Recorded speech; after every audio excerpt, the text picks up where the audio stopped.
கீழே பூமி எல்லாவற்றிலும் உந்தன் நாமம் மட்டுமே உயர்ந்ததையா. மேலே வானம் கீழே பூமி எல்லாவற்றையும் உந்தன் வார்த்தை மட்டுமே படைத்ததையா.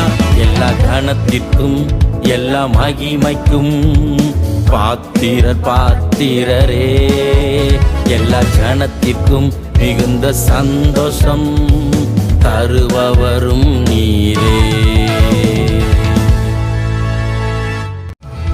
மேலே வானம் கீழே பூமி எல்லாவற்றிலும் உந்தன் நாமம் மட்டுமே உயர்ந்ததையா.